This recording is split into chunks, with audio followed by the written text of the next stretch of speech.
Hey folks, it is time for Mac Geek Gab, and listener Jim brings us our quick tip of the week with saying, on my Mac or iPad with Apple keyboard, you can move between your pinned and other messages in the Messages app by using Control-Tab to move forward and Control-Shift-Tab to move backwards. He says, I was always using the trackpad or mouse or touchscreen, and that took my hands off the keyboard, but this lets me avoid that. Great tip. Control-Tab in Messages, Control-Shift-Tab in Messages to go forward and backward. Brilliant stuff. Thank you, Jim. More tips like this, plus your questions answered today on Mac Geek Gab 950 for Monday, October 10th, 2022.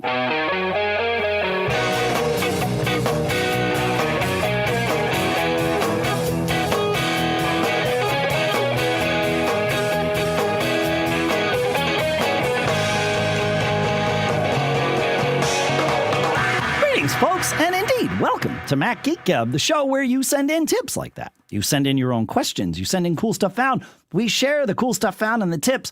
We answer your questions. We share tips and questions of our own because the goal is for each of us to learn at least 5 new things every single time we get together.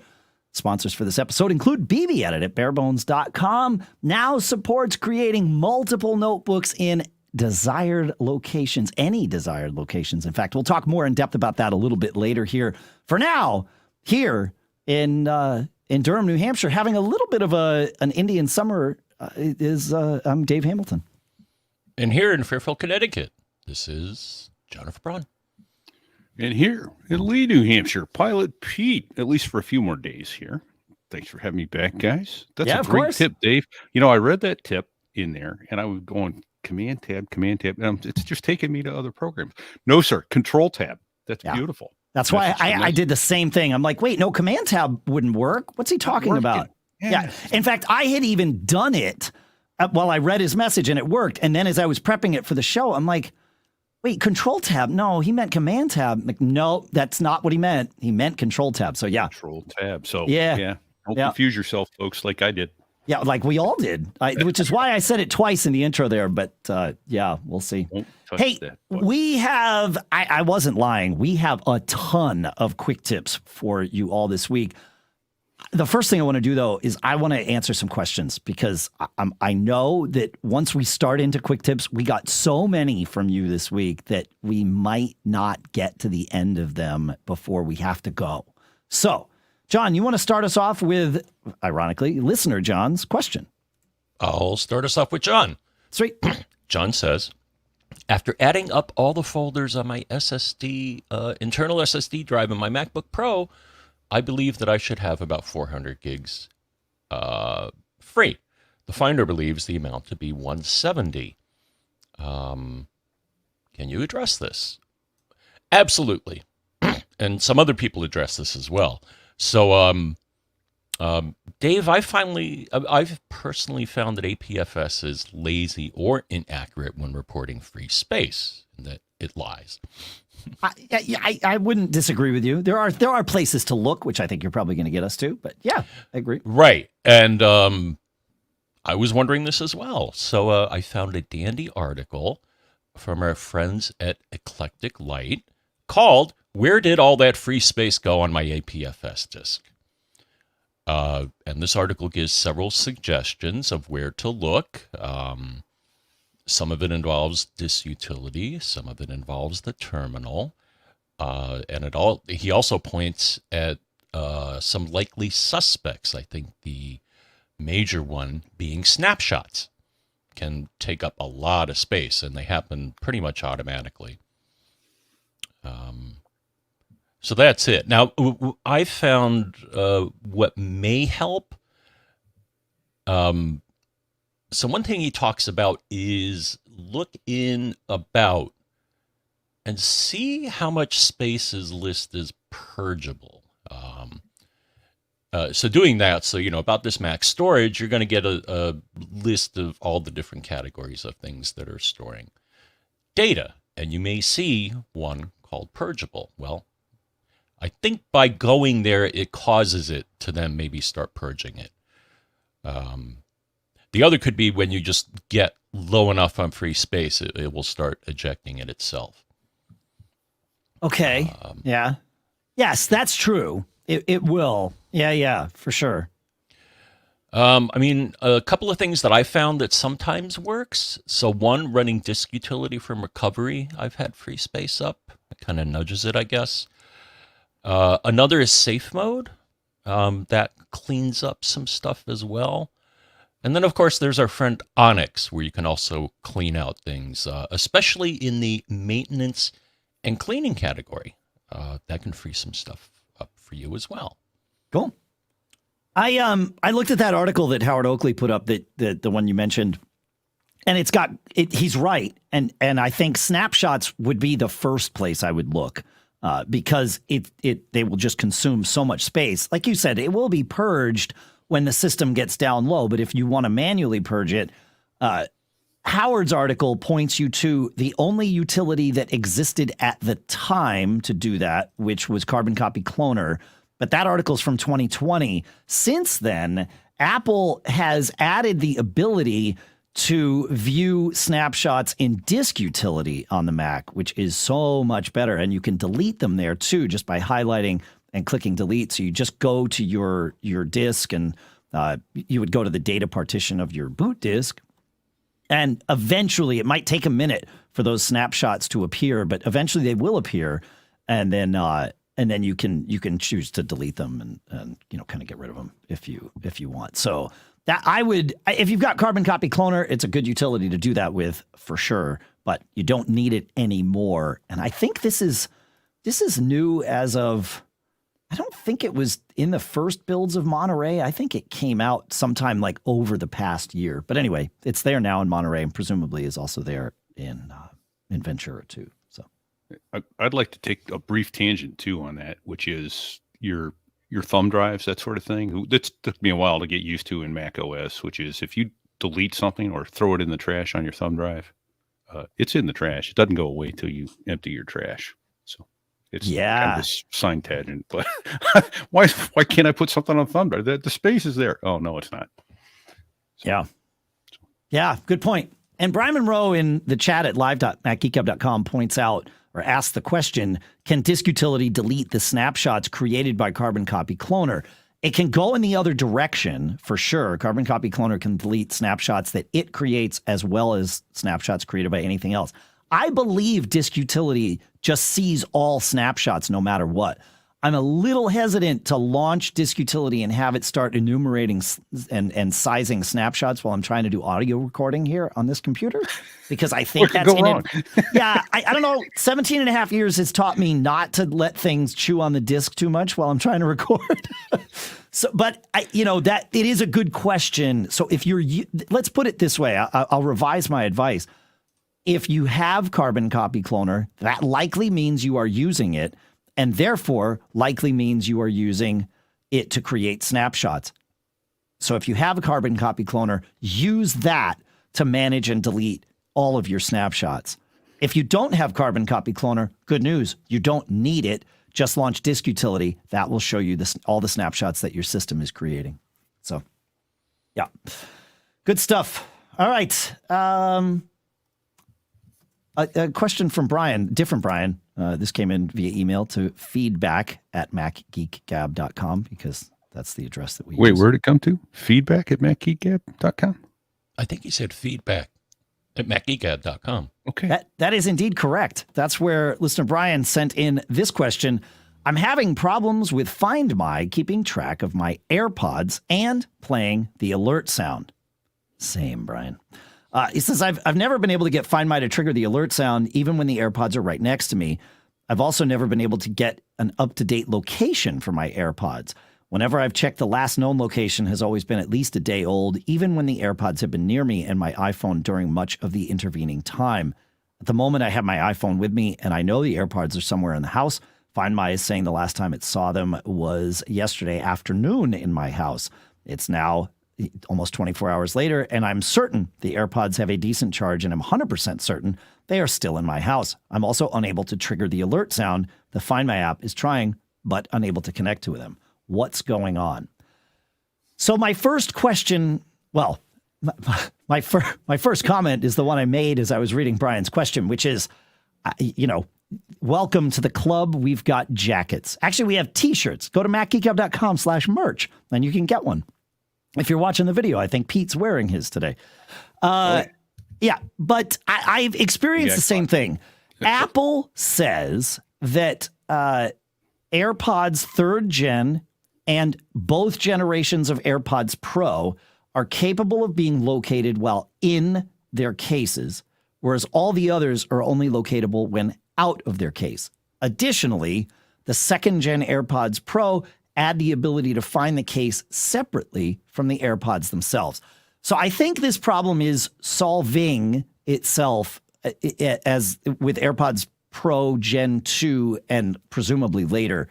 Now, I have AirPods Gen 3 and AirPods Pro. So that I know model numbers get confusing if you aren't like immersed in the AirPods world. So I will simply state that AirPods Gen 3 are newer than AirPods Pro Gen 1. Right. Okay. When his email came in, I launched FindMy on my device and on my iPhone, and my AirPods Gen 3 generally are in the office with me. My AirPods Pro live in my backpack, and I really only use them when I travel. So there were my AirPods Gen 3 right next to me. I had just put them away because I had finished a phone call a few minutes prior. I said, find them and play the sound, and it did. It knew they were right there. My AirPods, so that worked like it's supposed to. My AirPods Pro Gen 1, it said the last time it had seen them was September 18th. Now, we're recording this on October 7th. I did this experiment on October 6th. Okay. I know where they are. I knew where they were. And I was pretty sure they had a charge. And I confirmed this morning that I was correct. They had plenty of charge. And they live in my backpack, which sits in my house that I walk past multiple times a day and almost always has at least one of my family's iPhones near it. So the last time it saw these was September 18th, which is probably the day that I put them in to make a phone call from the house on a weekend or something, which is something else I'll do with the AirPods Pro. So it's not seeing them. They're not checking in. There's no beaconing happening or any of that with the AirPods Pro. I tried to play a sound on it and it failed. This was yesterday. I'm sure once I woke everything up, it would have happily played that sound. But it's not, they're not as findable as we would hope them to be. Again, I realize this isn't how Apple says it's supposed to work. And also the AirPods Pro Gen 2 and later seem like they are addressing this problem even more. So we must find other ways to solve this problem. And Pete, we were talking pre-show. I think you've got kind of an answer for us here. I do. It's what I do with mine. And this is not it's not a free answer, sadly, but for something that costs the price of a set of AirPods, it's worth the money. Trust me. So it's go to your favorite retailer and get yourself an AirPods case that has a little loop in it so you can stick a key ring on it, and then get a AirTag, an AirTag to speak English properly. Get an AirTag with a key ring holder as well, and put that on there and use your AirTag to find your AirPods. It's just that simple. It works. The one time I tried and I was connected to get my AirPods Pro to play a sound so I could find the one that disappeared somewhere in the comforter on the bed. All I could hear was the one that was in the case. I had to take my AirPods Pro out of the room. And not that it was that loud. And by the way, if they're in the case and you're trying to find it, they need the case to be able to make noise. They haven't done that yet. Apple, if you're listening, make the case. I think that's what the AirPods Pro Gen 2 does. Correct me if I'm wrong, folks, but I'm pretty sure that that's part and parcel of that upgrade there. Yeah. Because you just, if you can, just the case needs to make noise. Or you need an AirTag. It's that simple. I have AirTags on all of my AirPods. Exactly the way you described, Pete. I've got cases that have loops on them. There are some cases that have like a little notch or a whatever, or something to put an envelope for an AirPod to be, or for an AirTag to be put in it. But it makes the case I realize having an AirTag on a thing, but it makes the case lumpy. It doesn't fit in my pocket as well as just a case that has a little loop on it or something. And I will add a non-technical point to this for things that you do want to attach your AirTag to. Oh, there you go. Dave's showing it on the video. Yeah, I realized that my AirTags were my AirPods with the AirTag were right next to me. So, so I've got this case that I don't even know who makes comes from Zototop. I don't know. There you go. It's fine. It works. Hopefully by opening my AirTags, I don't pair them with my computer and you folks. Then your other option with your AirTag, now not for your AirPods Pro because the case is too small, but I mentioned it on a previous show. Like I took one and I put it on my drone. So if I ever lose my drone, I got a better shot at getting it. Go to Walmart or wherever and get yourself some E6000 glue. That stuff will hold. It ain't coming off. E6000 is what it's called. That stuff glue. That'll hold a rear view mirror on in the summer heat. It's called Craft Adhesive. When you said E6000 glue, I thought, oh, that sounds great. When I read Craft Adhesive on Amazon, immediately I thought, oh, if you smell this stuff long enough, it'll get you high, like pipe dope or something. I bet it will. Yeah, that's right. Yeah. It's got just enough elasticity to it that it really grips. It's amazing stuff. So it's like what we would have called rubber cement as a kid, right? Yeah, except this stuff it's like super glue rubber cement. Okay, washer dryer safe. Wow, it is not coming off. By the way. Okay, good. This is good to know. Yeah. How are you going to change? Did you leave it so that you can pop the top off and change the battery on your AirTag when you put it on your drone, Pete? I don't know. This was not a question. I think I did. I asked the question. Wait, what? There's batteries in there? I thought it just knew. Yeah. Well, I think I did. If anyone knows how to remove this E6000, feedback at macgeekgab.com. A hammer and chisel. It won't hurt your drone much. Yeah, right. Yeah. I wonder how much acetone you need to dissolve this stuff. Yeah. Fun. All right. Yeah. And I should point out what is obvious to all of us who have done it, but is adds to the purchase price. You need a case for your in order to add an AirTag to your AirPods, you need a case for your AirPods that has a loop on it. And then you need something that allows your AirTag to connect to that loop, which is generally another piece of gear that you need to buy. Or, John, what's the name of that AirPod clone thing that has a hole in it already? Chipolo, I think. Chipolo, that's it. Thank you. Yeah. AirTag. Yeah. So we'll put a link to that Chipolo in the thing because that would just work potentially to put on a loop. So yeah. Well, it's not a free solution. The price of your AirPods makes it worth. Well, and just the headache of, losing my AirPods would suck, especially in the middle of traveling. My brother-in-law lost his, the first day he had a set of AirPods, he lost one, and he's looking all over for it. And it's it should be right here. I think it fell down a grade or something, but you just drop over two Benjamins. Yeah, well, Apple will replace them one at a time for you at the Apple Store. I think it's $80 or something. Yeah. So maybe 89, probably 89. But you don't want to do that the day after you buy them. No, you sure don't. No. If ever, you don't want to do it the next day. Yeah. All right, John, you want to take us to Harvey's question about Apple Card and all this fun stuff? Yes. All right. Yeah, Harvey has a problem. Apple's not showing him the money, or he can't find it.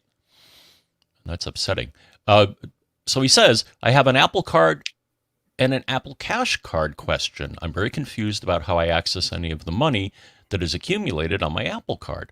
Nowhere have I been able to find out how to do it. All the ads from Apple and articles talk about how you can use your money on your Apple Cash Card. So I set up an Apple Cash Card and thought that the money would show up in it. All the Cash Card shows is 0.00. Also, when I purchased the new Apple Watch 7 and traded in my Apple Watch 4 to Apple, they supposedly gave me $75 in credit. Where did that money go? I can't find it anywhere. Unless, I can't find it anywhere unless that was part of the cashback total. Is Apple using my credit card and cashback money to pay down my Apple Card bills? Oh. I can't find these expenditures anywhere. I've purchased some songs from iTunes in the Apple Store, but certainly not enough to be worth $75. As a side question, if I use my cashback money to purchase a new Apple TV, do I still get the 3% cashback from Apple on that purchase? All right, we got a few things going on here. So I'm going to suggest that you get in touch with Apple Card support. Well, there's two different places you can look. So one, you can go to Apple Card support. So you click on your Apple Card, you click on the three dots, the ... And then, let me make sure I get this right. All right, so Apple Card, ... And then card details. And then what you'll see is you can message them, you can call them, or you can, I guess, do it through the website. For things that are happening on the Apple Card, I think that's what you're going to have to do. The thing is, every transaction should show up in your Apple Card, what you've charged to your card as of late, and it shows the amount of percentage that you get back. And I actually just recently did this, so I added to my my Apple ID, I added some money to it, and I put it on my Apple Card. It appeared on the Apple Card transaction, said 3%, and when I went to the Apple Cash Card, it showed the amount that was credited to my Apple Cash Card.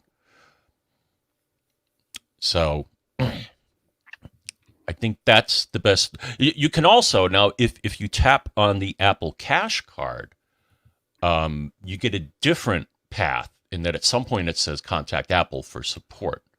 So you could take that path as well to find out where your money went. Because, yeah, I mean, it should go if you've activated the Apple Cash Card, which in actuality is a Visa debit card. How did I know this? Because when I authorized with Face ID on the card, once it authenticated, it showed a little Visa symbol in the lower right-hand corner. So I thought that was kind of neat. Interesting. Yeah. Yeah. So I'm curious, his comment about, is it paying down my bill automatically with it? I don't use it enough to even know if that's an option, but that should show up on your statement. It'll show in your statement. Absolutely. Right. And that's so right there in the wallet also. That would be the first thing I would check is, like, are you seeing these, sort of, mid-statement payments just showing up? And if so, then that's exactly what's happening. And if that's not what you want to happen, well, change that. And again, I have an Apple Card. I don't use it enough. So I don't even know if that's possible as an option. But I know with some cashback cards, you can choose to just have the cashback automatically applied to your balance, other cashback cards. So, and not to insult his intelligence or anyone else's, but I did put a link in the show notes that, how to set up your Apple Cash. So if you haven't done that yet, Harvey, then I would do that. And I don't mean to insult your intelligence. And listeners, by the way, go to macgeekgab.com and click on the episode. The show notes are right there. It is the setup on that is super easy. Because I know we've got a bunch of listeners that listen all the time, but they don't actually go to the website. So go to the website for the show notes and the reference and to get this information. That's where it is. It's super easy. And by episode in chronological order. Go figure. Imagine. That's right. Speaking of which, episode 357 hit its 11th anniversary this past week. And the reason we know that is because, John, you and I recorded 357 the day after we found out that Steve Jobs had passed away, because the anniversary of Steve's death was 11 years ago this past week too. And we shared that on social media, and of course you can find it at mgg.fm/357 because that's how the system works. And I re-listened to it, John. I was proud of that episode when we created it, and I remain proud of it. It's definitely a highlight in our Mac Geek Gab career. It was, I think it was, I liked how that episode came together a lot, and so I'm just happy to reshare it. So yeah, nice. Yeah, the only other follow up on this question, Dave, is so if you do the Apple trade-in program, the last I did it, what you get is a gift card for the amount that you negotiated with them. So maybe that's that's where the money is. Check your spam. I don't know. But yeah, the last time I did a trade-in, they gave me a gift card, which I could then apply to anything Apple. Huh. And then I got a follow-up to the follow-up, which is I had mentioned it of several shows back that I was using the Apple Card and I was getting into cash and I could get a Subway or a McDonald's or, wherever you can use Cash, Apple Pay. And I got a nice tip from Allison over at No Silvercast. She's like, dude, use it to pay down your card and that way, and then use your card for that. And that way you get 3% off of everything or 2% off of everything. You're wasting money if you're using cash instead of your Apple Card, which gives you your cash back. So she's right. Yeah. If you can. Yeah, no, it was a great thing because it was like, oh, right, of course. Yeah, don't use that $10 to buy a Subway. Put that Subway on your Apple Card and get 3% cash back on that and then just pay down your balance. Yeah. Yeah, she's not wrong. Thanks, Allison. Always thinking. Engineer. Yeah, exactly. Right? Yeah, that she is someone who is always thinking. It's fantastic. You should check out her podcast, podfeet.com. All right. I know most of you listen already, but if you don't, it's a good show. Now you know where. Now you know. Great episode on Chit Chat Across the Pond of hers, too, recently with Paul Kafasis of Rogue Amoeba. He talked about a lot of things. I actually have an email to send them about some things not that they got wrong, but, just interesting things. Anyway, moving on. Jordan writes, I'm getting gigabit fiber installed next week. Welcome to the club, man. The only bad part about this club is there's no current option of going up, and you can only move down from here. You can check it out anytime you like, but you can never leave. You're never going to want to leave. You're never going to want to leave. That's right. Yeah. Moving on. That's not what this is really about, though. He says, I currently use the Eero Pro, the 802.11 AC version, and am somewhat happy with them. I previously used a Synology RT2600 and liked it, but switched to the Eero for the simplicity. So fair. I bought the new Wi-Fi 6 Synology router with plans to use that for my new fiber connection, but my fiber provider, Frontier, provides 2 Eero Pro 6 units, and this has me torn. I don't need mesh for coverage in my home. I just want the fastest and most reliable network possible. Can you compare and contrast the two options? I can. I have all of them here. In fact, I've been testing the new Eero Pro 6Es as well. And so my setup changes all the time because I test things all the time. However, when I'm in default mode, like after I'm done testing something, when everything goes back to quote unquote normal here in, I guess it's not the TMO Towers East anymore, John. Maybe it's the MGG Towers North. But here in MGG Towers North, the default setup is the Synology router, now the RT6600AX, but with its Wi-Fi off, and now the Eero Pro 6E throughout the house to provide my mesh. So the Eero is in bridge mode, and the Synology is doing the routing. This is, I know there are many of you out there that actually do the same thing, and there's a good reason for it, right? Because the Eero is by far and away the best Wi-Fi mesh for most. It's not like, it's hard to say that one thing is best for all, especially when it comes to wireless, but certainly for most.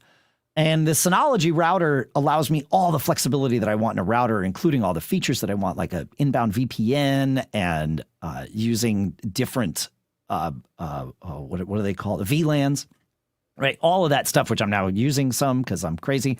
And the port forwarding and the tracking and, the reporting, all of that stuff is fantastic on the Synology router. It's a little nerdy, but the web interface actually takes some of that nerdiness and makes it a little bit comfortable. I choose to put the Eero in bridge mode, like I said, and use it as my Wi-Fi. But for most people, I recommend, especially people who need mesh. Now, Jordan, you're in a weird position because you say you don't need mesh. I'm going to explain why you might, but for most people, most folks need mesh, and so my easy recommendation is Eero. Certainly the Eero Pro, the 802.11 AC version works great. The Wi-Fi 6 version, the Eero Pro 6E, is spectacular, and I like it a lot because it will use that 6 gigahertz channel for backhaul as well as front haul. And since our iPhones 14 do not have a 6 gigahertz Wi-Fi chip in them, that means that our homes are not cluttered with client devices using 6 gigahertz. I actually see this as a good thing. I know it seems strange, but being able to use the 6 gigahertz spectrum and leave that free for the backhaul between your eero devices, that is going to be key. And it's not going to last forever. We will get 6 gigahertz on our client devices. There are already many out there that have it, but our iPhones don't have it. Our Macs don't have it. So those of us in Apple land get this sort of constrained version of actually a pretty good world if you go with like the Eero Pro 6e. And the user interface for the Eero routers is, and the whole Eero mesh is simple. It lets you do many things, including, the port forwarding and all of that stuff that you would want to do or need to do. It doesn't do VPN or anything like that, but it certainly is it's a very capable interface, and there's a reason that the Eero sits, up there at the top of my mesh list. The mesh world is evolving all the time, so stay tuned for any more information that may or may not be coming from various mesh vendors. But at the moment, the Eero Pro 6e is absolutely my favorite of these, and for good reason. So which should you get, Jordan? Because you're in a home where you say that you don't need mesh, and you already have the Synology. I think he said he could return it, and you get the Eero 6e for free. Let me say this about homes that don't need mesh. One nice thing about a mesh system is you get Wi-Fi bandwidth to each mesh point separately. So if you've got a lot of people streaming, even if you don't need mesh for coverage, you might like to have mesh for simultaneous streaming bandwidth. And a lot of folks have found that to be a great benefit of mesh, even if you can reach the router from all points in your home. So, I still lean towards most homes needing mesh. Now, would you need 3 units? Maybe not. Maybe a 2-pack would be enough, which sounds like is what they're sending you, Jordan. So I don't know that I would want to I don't know that I would want to have my own Wi-Fi setup that wasn't mesh in today's world, regardless of the size of the home, unless it was just me there. Then if the size of the home meant that coverage was okay, then I'd probably be all right. But otherwise, with multiple people in the house, there's a benefit to having mesh. So I think I would lean towards the Eero, although obviously I love the Synology router. It is the thing that routes my home. So I've seen Pete and John leaning in. Sorry, Pete, go ahead. Yeah. No, I said you answered my question before I could ask it. I'm going, do I get the 2? Do I get the 3? That sort of thing. But then the other thing is, especially if you've been a cable cutter and you're now using DirecTV Stream, YouTube TV, any of those, you're going to want that extra bandwidth. Right. You're trying to stream TV and someone's trying to use a computer. Someone's gaming. I got a teenager gaming. Yeah. Yeah. Right. Yeah. And that can make a big difference to have that, sort of, not on an overloaded Wi-Fi circuit. Yeah. Thanks a lot, Jordan. You just cost me $600.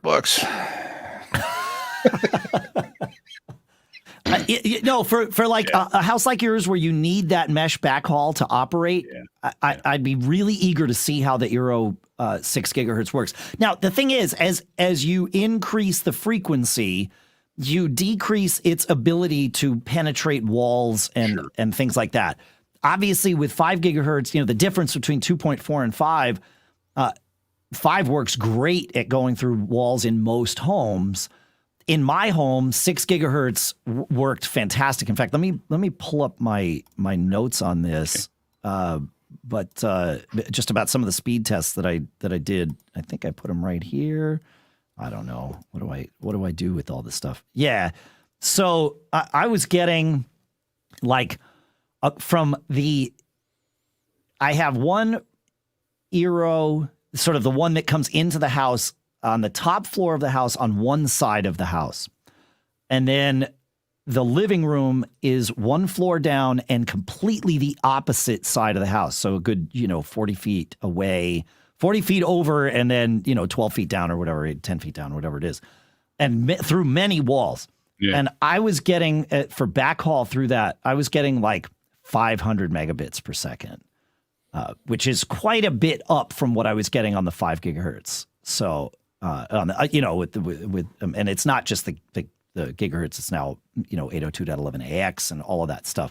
So yeah, it like that works really well. It almost negates my desire for using like Mocha in the walls. And with Mocha, that uses your coax to do it. And I get like, with that, I get like gigabit. So I leave that there because I already had it. But if I didn't have Mocha, I would be totally fine with just the wireless backhaul on the Eero Pro 6e. So, John, you've been leaning forward. What do you have thoughts to add to this? Guess how old my Eero is? Your Eero is so old that it's not going to get updates anymore, I bet. Right. Yeah. So I think I've had it for 5 years. It doesn't seem like it, but I trust them. Yeah, because I got a notification in their app, and it's like, oh, sorry, but we're not going to do software updates. I mean, it'll still work, but there may be security things that will happen someday. Yeah.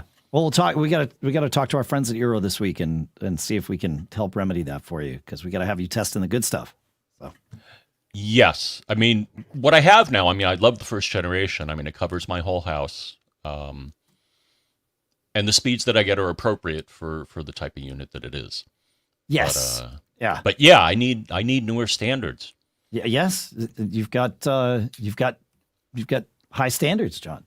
That's how it is. Do we have any more on this? I'm looking I think we've answered or addressed all of the things. I'm using the decos. Have those timed out? The TP-Link decos? Yeah. Man, I love the TP-Link decos. Yeah.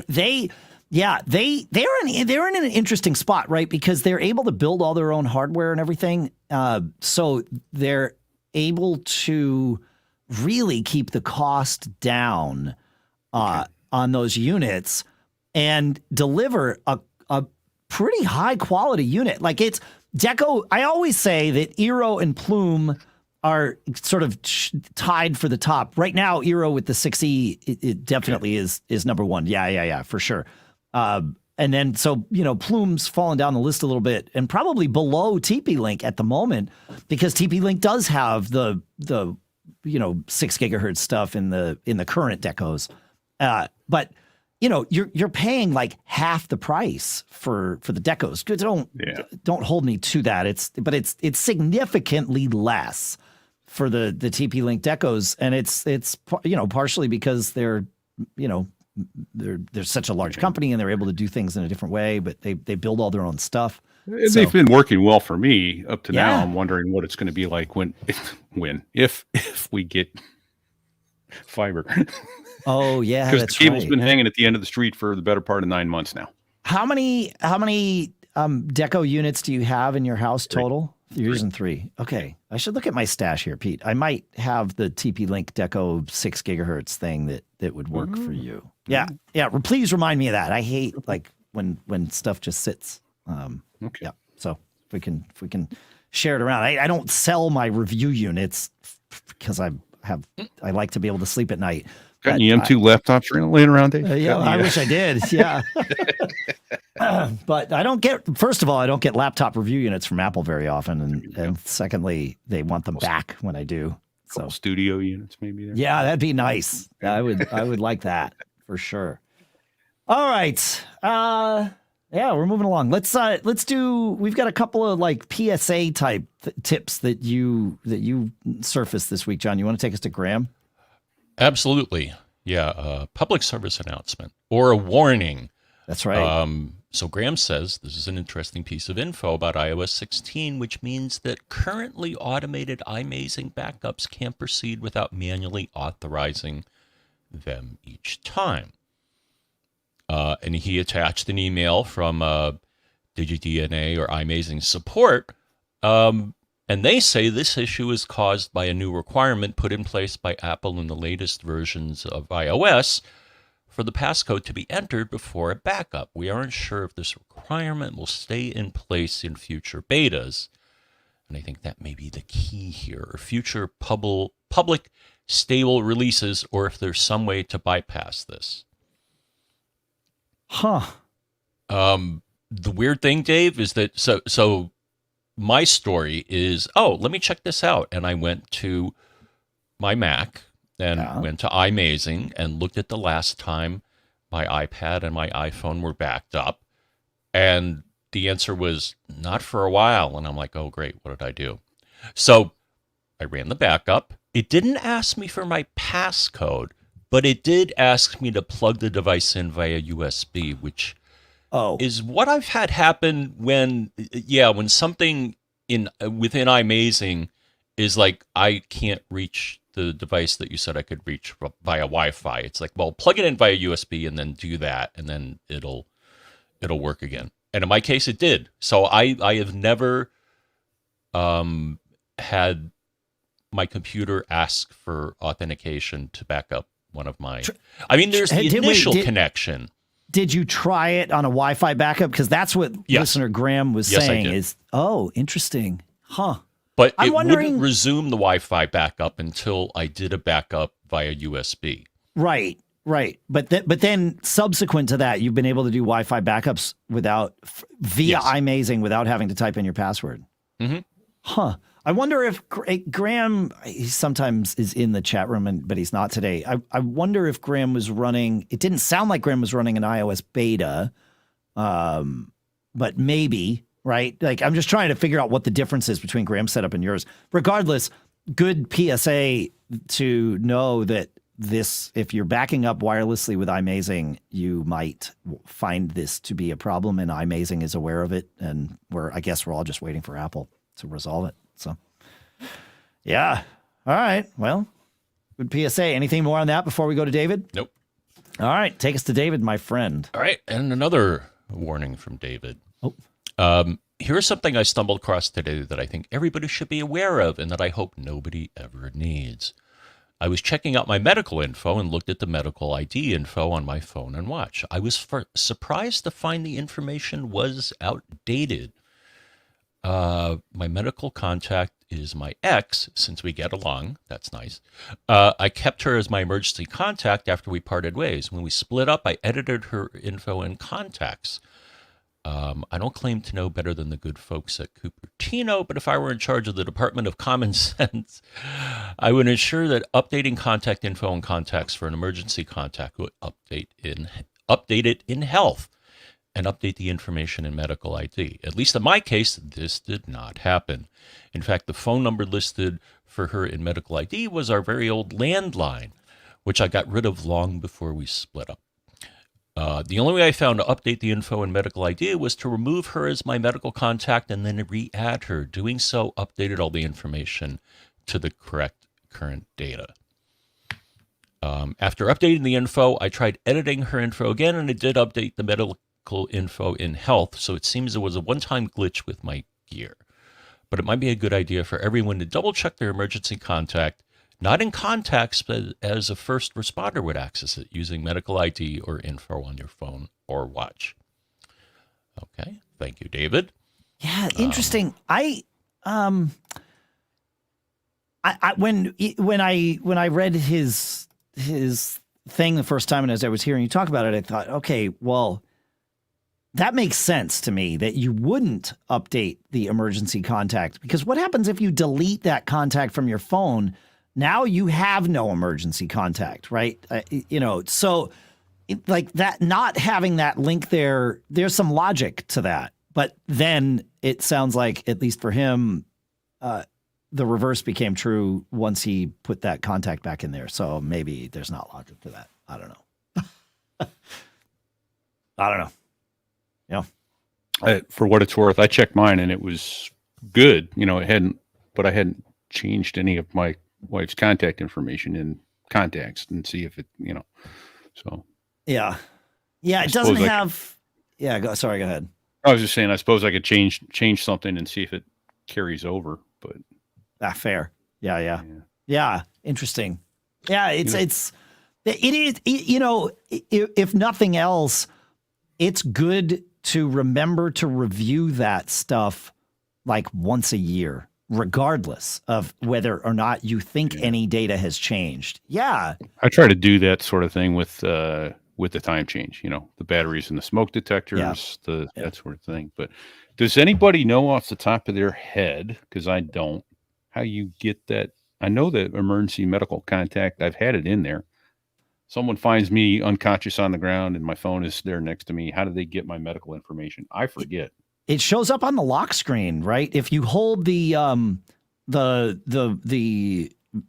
buttons, the two side buttons on your phone to get into like shut it off mode, you will see emergency call and medical ID there. So yeah, you hold both sides of the iPhone and that's right. Yeah, it's like you're going to turn it off or something. Correct. Take a screenshot or there it is. Yeah. So if you I press the volume up and the volume or in the power. Correct. And then I'm about to call emergency SOS. Don't hold it too long. Don't do that. Yeah, exactly. Yeah. And that's when you get it. So. But that is a good tip. I remember, and this tip is still valid, but back when we were hearing about people being asked to surrender their phones at like customs or something, that if, they can't ask you for your passcode, but they can hold the phone up to your face if they want. And then, theoretically that could unlock the phone and they could go through and do all sorts of stuff. So if you hold those two buttons and wait until you feel the phone vibrate, that's when the whole medical ID thing comes up. As Pete pointed out, don't keep holding it. Otherwise it will make an emergency call. But at that point, it has wiped out your Face ID authentication. And so that message. You have to type in your passcode to unlock your phone. So if you have to surrender your iPhone to someone, do that first, and then at least it's fully passcode protected. So I wonder if the laws will ever change such that you can't be forced to unlock biometrically, I remember there was some case law on a guy who was forced to use his fingerprint, and he managed to get, the lawyer cleverly said, oh no, you had him identify which finger he had to use, and that's something he knew. Yes. Oh, right. Yeah, well, I've only got the one face as far as you know. Yeah, that's right. Yeah. But it doesn't matter. Once you've wiped that, the face, you can Face ID it all day long. It ain't opening without your passcode. So, that's right. Yeah. Yeah. All right. Well, and by the way, folks, those laws only apply in the States. Go to China and try not to surrender your phone. See how that works out for you. Yeah. Yes. Fair. All right. We have a bunch of these quick tips to get to, and that took 47 minutes. So we're definitely not going to get through all our quick tips. I do want to talk about Barebones, who is our sponsor for today. I'm a big fan of BBEdit. It's open on my Mac right now. It is the tool to manipulate text. And I don't just mean for programmers, right? Certainly, as a programmer, it is the tool that I use, and I love it because it will visually highlight the text in a way that makes it easy to see functions and, just the flow of my code. It's wonderful. Doesn't change the code on the disk. That's up to me to do, but it changes, it puts a filter on it that's very sort of subtle, but makes life so much easier. When I'm looking at my code in a different editor, it's like, oh man, like I can't. I need my BBEdit. So it's great for that, but it's also great just for anything you want to do with text. If you ever want to check out how many words are in a document, how many lines are in a document, if you want to do multi-file find and replace or find and replace in one document, it's fantastic for that too. And as I mentioned in the intro to the show, they finally added something that all of us were doing anyway, and that is notebooks, where the ability to store notes. And then they added notebooks, right? So the ability to store notes, meaning we all used to just paste stuff into BBEdit, new documents, and we'd have this slew of untitled text documents.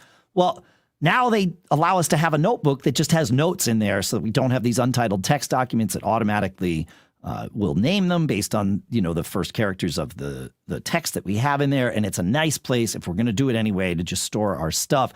And now it supports creating multiple notebooks in any desired location. So you can really compartmentalize this stuff and use that part of it. So you got to go check this out. Go to barebones.com and go check out BBEdit. They've got you can get try it out for 30 days and then you're ready to buy. And I know you're going to love it. So go check it out, barebones.com. And our thanks to Barebones and BBEdit for sponsoring this episode.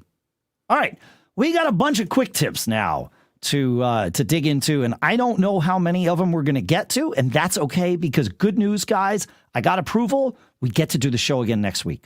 Awesome. Yeah. Jamie in Discord says, I just discovered the Show Tab Overview feature in Safari. So this is in Safari on the Mac, View, Menu, Show Tab Overview, or Command-Shift /. I am often lost in a long list of tabs trying to find the one I want. Show Tab Overview displays thumbnails of your open tabs, making it infinitely easier for me to find the one that I want. Nice. I like it. He says, I would like a similar feature in Firefox. Well, you know, that's how it goes. But yeah, cool. The keystroke for that is Shift-Command /, and it does it. But it does not work when you're trying to edit like show notes. It brings up a separate. Oh, because you're in the Google document. Yeah, exactly. Google document. That's a different. It overrides. Yeah. But, all right, John, you want to take us to Ben? Yes. Ben made a mistake, but that's good for us. When I reached for Command plus to change the zoom factor in a preview window, I realized that the Finder was active instead, and I discovered that this common shortcut also works to enlarge icons in a Finder window. Naturally, Command minus has the reverse effect. I don't see these shortcuts printed anywhere in the interface, and that's true. It's printed in the preview interface, but not in the Finder interface. But the view menu highlights when using each one of them. So you'll see it blink very quickly. The icon size setting is in view options, so that's the nearest I can get to explain this behavior. And yeah, he's right. It does make things bigger and smaller. So, I had no idea. I love it. All right, sweet. Thanks, Ben. Good stuff. All right, it's moving along here. Alex S in Discord says, this is you can Command Option click on a window to hide all other windows. So to test this out for yourself, have multiple apps and their respective windows open and visible on your screen. Navigate to another app's window, holding Command and Option, or Command and Alt, depending on what it says on your keyboard. While clicking on the navigated window, this will hide all the windows but the one that you Command Option clicked on. He says this tip is actually quite old and goes all the way back to macOS 9, but it'll do it. And he says if you only hold Option while clicking to a window, it will hide only the previous app that you're navigating from. So that's interesting. I don't want to do any of this on my screen because I need to see all kinds of stuff right now. But yeah, this is good stuff. I like it. Thanks, Alex. Confused. I know. It's great. That's what I love about this. Command Option click on Windows and Option click on Windows. Really, that's the thing. Make sure you have multiple windows up and you'll see what it does. Command Option click hides all the others. Option click just hides the last app that you came from. So. Oh, okay. I got it now. All right. I'm back with you. Yeah, I was gone for a while. I'm back. No, it's like, that's why we do this. This is why it's great to have these conversations. Cause if one of us says something that's confusing, hopefully we'll call each other out. It's the windows of that app that go away, not. That's right. Yeah. Because I'm thinking it's going to hide all the other apps too, but no, just the windows in that app. So that's right. Yep. I'm back now. That's cool. Hey, while you're back, you got a tip for us? I do. So I was looking at the iOS mail, and I go, I know it's in there somehow. How do you do it to get rid of or to send mail later? You've heard about new iOS mail giving the option to send later. How does it work, you ask? So how does it work, simple. Pete? Yeah. When compose your mail as normal, and when you're ready to send it, instead of just tapping on the blue send icon arrow in the top right, press and hold it for a second or long press on it. And you'll get options popping up that say send now, send tonight, or tomorrow morning, depending on the time of day when you're pressing and holding that, or send later. And if you go on to send later, it lets you get really specific as to down to the minute when you want to send that email. So that's how to do it in iOS. Just press and hold the send arrow, and that's when your options come up for send later, send tonight, send tomorrow. Pete, you're blowing my mind here. When you told us about this, and this is what I love about Quick Tips. Yeah. When you told us about this, I was thinking you were talking about the send delay in iOS Mail, which is also there, but different. Yeah, different. Yep. Same but different. The send delay, you go into settings in Mail, and all the way at the bottom, you can set a send delay for all messages to be, 10, 20, 30, or 0 seconds, meaning it sends right away. Right. But this, I had no idea. And you said you can set it to the minute, but it's also the date and the minute. Yeah, you can set it, next Tuesday at 8:03 a.m. And now your iPhone has to be, I know this is going to sound obvious. It has to be on and connected in order for this to happen. For guys like me that are in the air over the Atlantic Ocean, it ain't going to work. It's not going to happen. Right. So. Whoa. I didn't even know this was a feature, let alone how to do it. Dude. See? That's why I wanted to open the show with it, brother. Now I understand. Yes. Pete nominated this as the show opening one. And I'm like, no, I've already got one. And plus we've talked about the send delay thing before. Yeah. And he's like, okay, well, maybe we should do it somewhere later in the show. Obviously we did. I made a huge error. I assumed. There you go. Yeah. There you go. Sorry about that, Pete. Also, when you do tap that send arrow, if you look at the bottom of the screen, you got 10 seconds to undo. Right? Is that because you have send delay set to 10 seconds? I probably, yeah. But, so that, a little thing comes up at the bottom and says, hey, undo send. And so you've got some time to unpull the trigger. Yeah. Unring the bell. Yeah, right. No, I love being able to unring the bell. Yeah, for sure. Yeah. Man, okay, so I assumed I screwed up and I got caught is what happened. But hey, so I'm presuming, and I haven't tested this because I didn't even know it existed in iOS, so I didn't know to test it in Ventura, but I've got Ventura running on my laptop, and it's been running fine. Other than system preferences still feels super wonky to me, even after several weeks.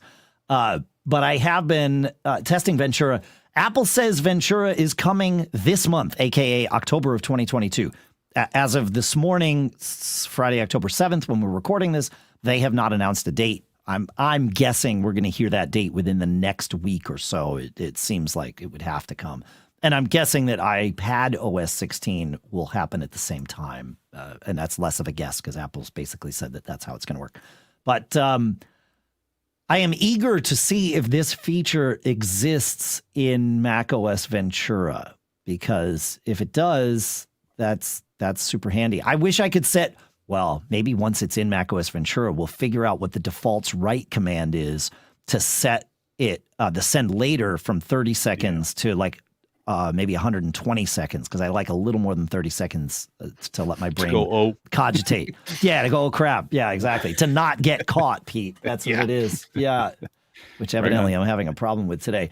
Jacques is up next. John, you want to take us to Jacques? Yes, Jacques has a tip. If you use bigger text on iPhone to see, you can touch the top row that has the battery, Wi-Fi, mobile, time, and other figures, and it goes big in a window in the middle of the iPhone screen. And he sent us some screenshots. So I tried it, and it didn't work. Okay. But it didn't work because I didn't follow the instructions. Wait, John, didn't follow you have instructions? to follow the instructions? That's not fair. This is the first time ever that you haven't followed instructions, right, John? Oh, no, it's not. I'm like, I could figure this out. Let's see if I can put this together. Oh, wait, there's screws left over. Now what? Yeah, if there's screws left over, you made it more efficient. Yes. Doesn't always work out. All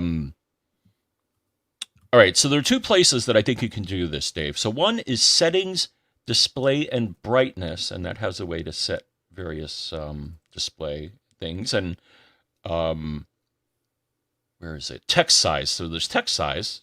So that's one place. The other is accessibility, display, and text size. You can also change your text. Accessibility gives you way more options.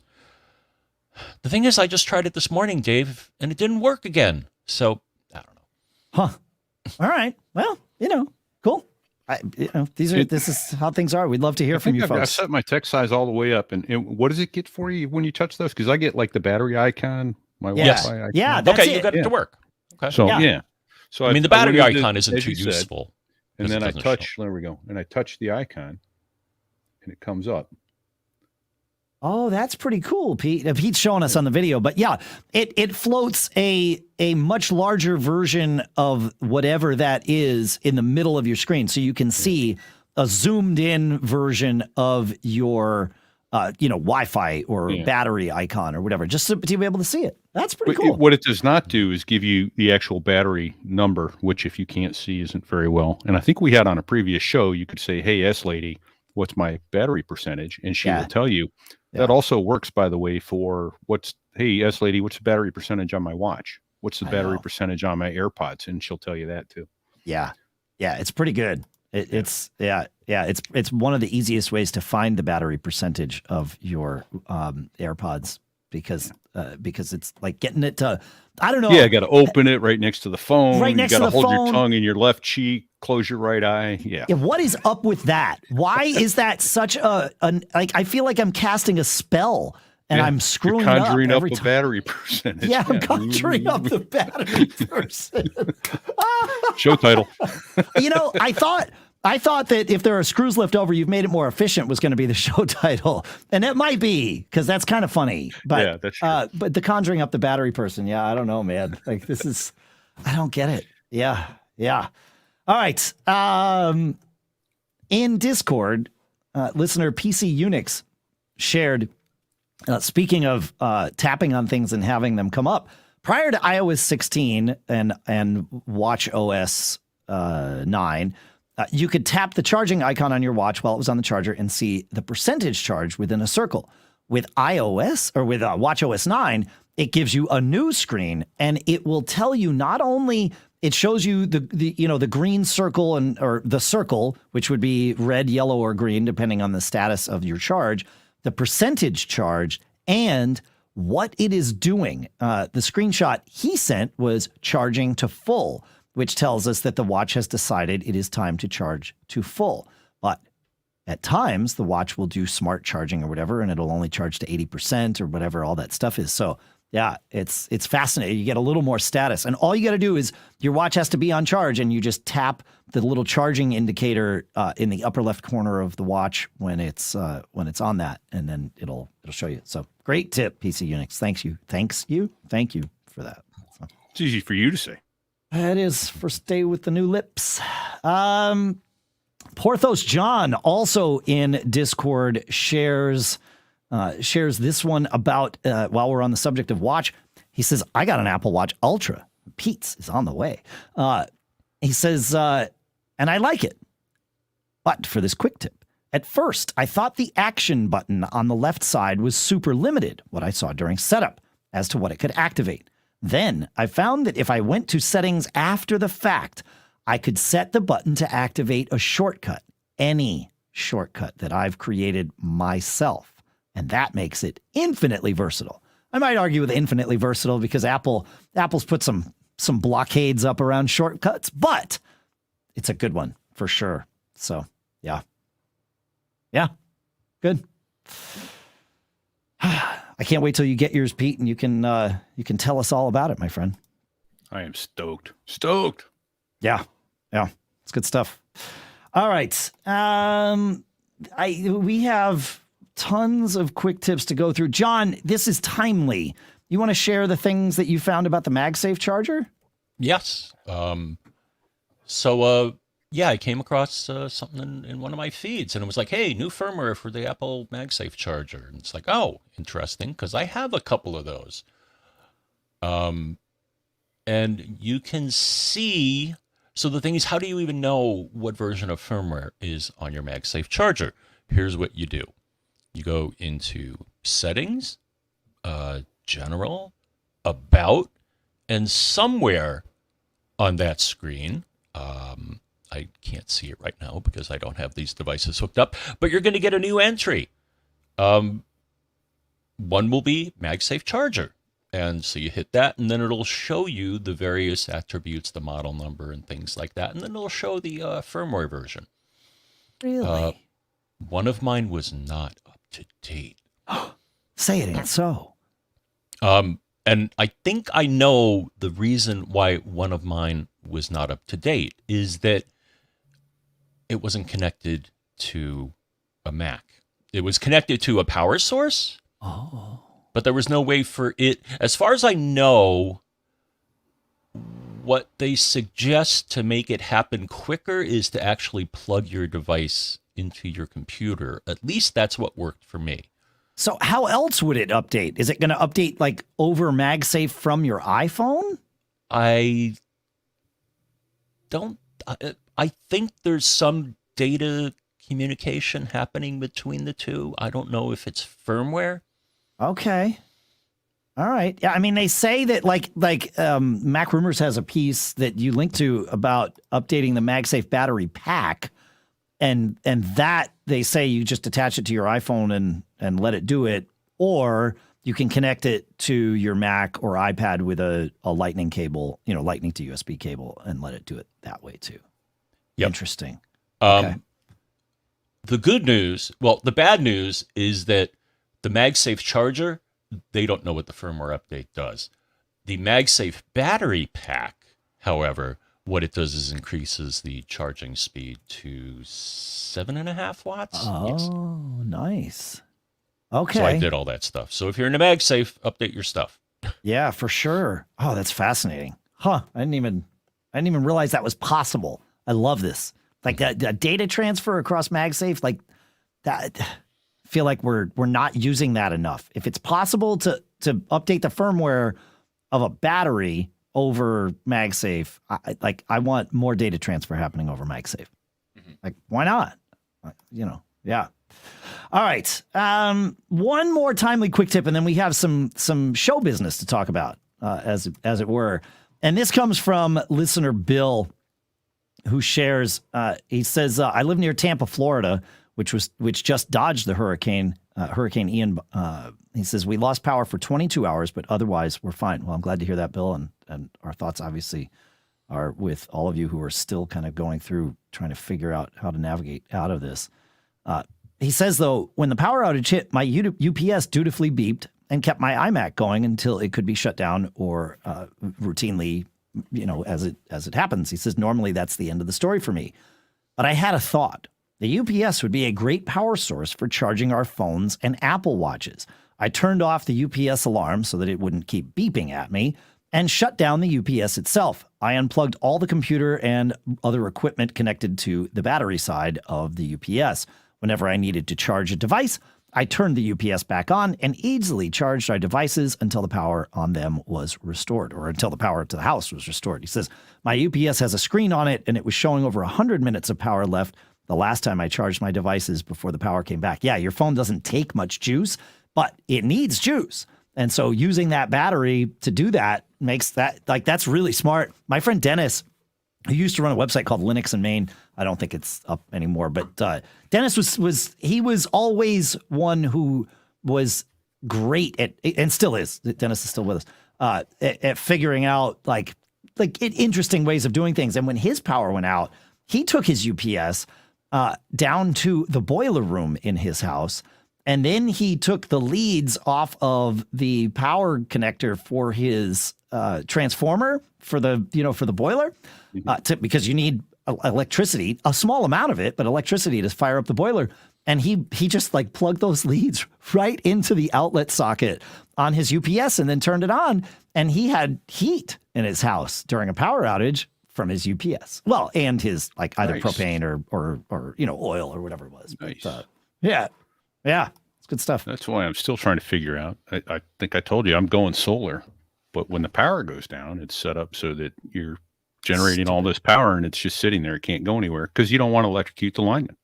Yep. If there's anybody out there that knows how to hack it so I can put my generator on and say, hey, yeah, I've got power, and tell it to send it to my house, but not out to the line, I would love to hear what that hack is, because I want to be able to generate on a sunny day power for myself when the power's down.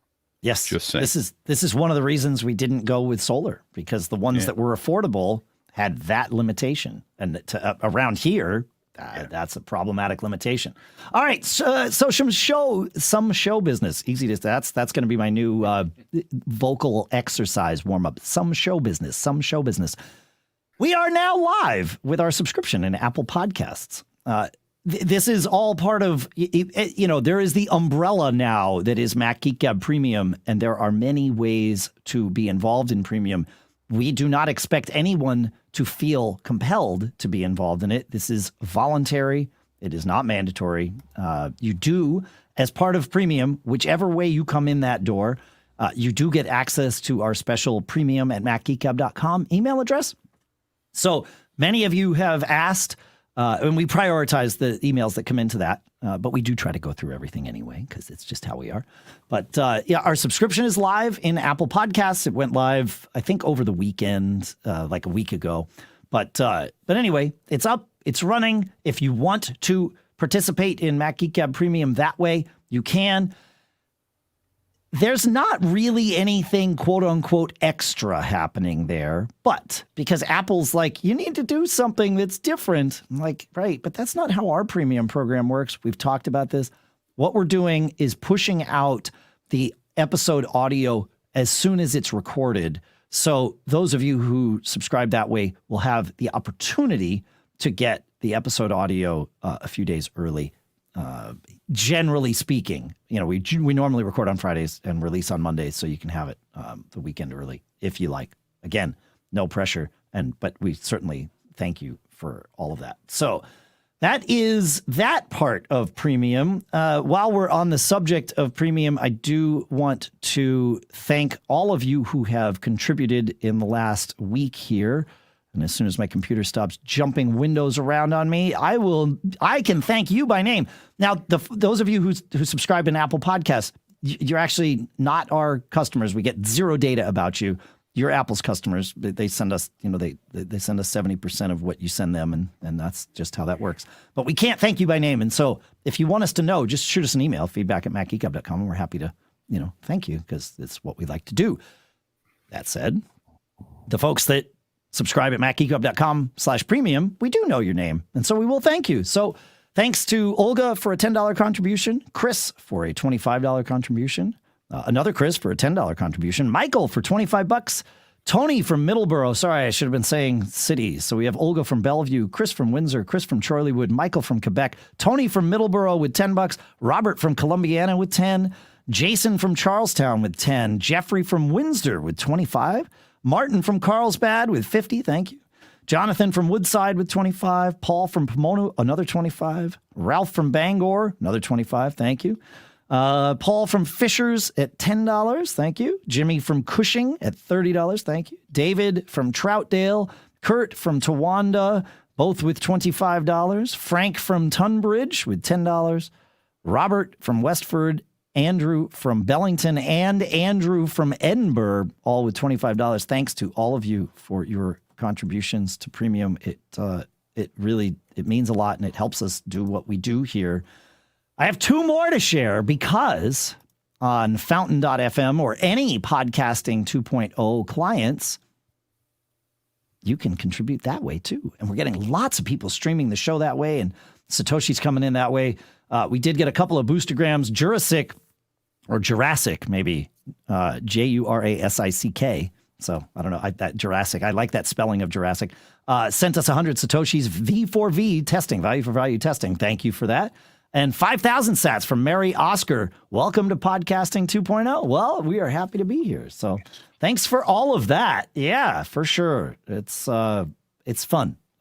And it's an interesting way to do all this. And I'll put a link to Fountain in the show notes here, because if you want to use that client, it makes it fun, and you can do some promos, and we can create clips for each other. And it's a fun little ecosystem that they've created. So, John, that's not all as far as the show business goes today. We've got some other things that you've been working on. Yeah. So did a little coding. Well, no coding at all, actually. I love that kind of coding. That's my favorite kind. Yeah, they provided the code, so that's great. But you may ask yourself, not only how do I work this, but how do I get in touch with the geeks? And we've already told you about feedback@macgeekgab.com. But so you want to know some other ways? Well, you can go to macgeekgab.com/contact, and there's going to be some other options there. And the latest one is that you can do a voice recording, and it will send it to feedback at macgeekgab.com. Isn't that neat? So what the platform that we're using does, it does two things. So it records using your microphone, which may be better quality than, say, your phone. Well, yeah, I mean, even if you're using your phone microphone when you make a phone call to us, just the phone system's quality is garbage compared to what your phone's microphone can do. This taps into your phone's microphone or your Mac's microphone in a pristine way. Yeah. Mm-hmm. And then it sends it off to us. It sends us both an audio file, and it tries to do transcription as well. And so far, it's pretty good. It's not perfect, but neither is any speech recognition technology. Is that a WordPress plugin?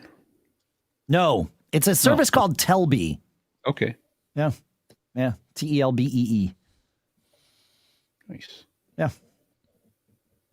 And what else, John? You got another thing you're working on here. Do we? Yes. What do you want us to call you all, listeners? Well, let us know. We have a thread on our Discord, which the thread is in the show notes. Let us know what you think we all should be called. Yeah. Yeah, I mean, we've said Mac Geek Gab family for years, and that's definitely fine. But is there a better name for, all of us in the club here? And I mean, everybody who listens, like everybody in the Mac Geek Gab, what's the name? Who are you? How do you want to identify this group of us? What do we call that? So yeah, let us know. Post your ideas in the Discord thread. It's linked right from the show notes at macgeekgab.com, and we'll take it from there. Good stuff. We've got a lot of quick tips and cool stuff found left, so we'll be able to do that next week. Thank goodness we have the slot reserved to do the show, so we're gonna do it. That's it. I don't care what they say. But Dave, I'm going to be in Japan. Do I have to do it anyway? Yes. Okay. Absolutely. I love that. Like that. What really blows me away, Pete, is that it took a pandemic and then some for us to realize that you could also join the show remotely. To shove that technology to the front. Why we never thought of that before, when John and I are always remote from one another, is flabbergasting to me. Right. Right. And then I'll tell you, let's see if I can get it to stop now too. Thinking of which, there's that funny video. Let's put that in the show notes that I sent you yesterday. Oh, okay. Yeah. Well, you know what? No, share it in our Discord channel, because that's a good place for that. Yeah, because that way we can sort of talk about it. It's a funny video. In the video, I'm talking about people. If you want to YouTube it, it's a virtual conference call held in person. So all the problems that come with having a conference call, actually, they do it in person, and it's quite funny. The one thing they left out, sadly, that Dave pointed out, is it didn't have the guy in a coat and tie and boxer shorts. So that's right. Yeah. They didn't do that in there. Yeah. Oh, well. That's fine. Version 2. All right, folks. Thanks for hanging out with us. Thanks to CacheFly for providing all the bandwidth. Make sure you go listen to Pete's podcast, SoThereIWas.us. It's a great show. You and Fig are doing a great. That's awesome. It's available everywhere. Yeah. We have. I'm shocked that we always knew that people liked hearing aviation stories, but I am shocked at how much fun and how popular it is. And people from I haven't seen in 35 years are reaching out. Oh, that was great. It's awesome. If we have a picture today of a guy, yesterday's show, he was a captain, and all these lieutenants grabbed him, taped him up with duct tape, and hung him upside down from a seat crane in the hangar. And he's in that picture that's on the website, and he writes in there on one of the comments, "That was me hanging upside down." That's outstanding. Thanks to all of you for listening. Thanks to Barebones for sponsoring the show. Make sure to go to macgeekgab.com/reviews, and that'll get us as close as we can get you to Apple's review system for reviewing the show. We really would love if you either gave us a new review or updated your old review. It's fantastic. So thanks for that. Good stuff. And see you next week. Mr. John F. Braun, before we leave them, I screwed up this week. Can you give me and everybody in the what we're currently calling the Mac Geek Gab family some advice here? Absolutely. And the advice is don't get caught. Made on a Mac. That's some good advice there. I'm going to try and follow it.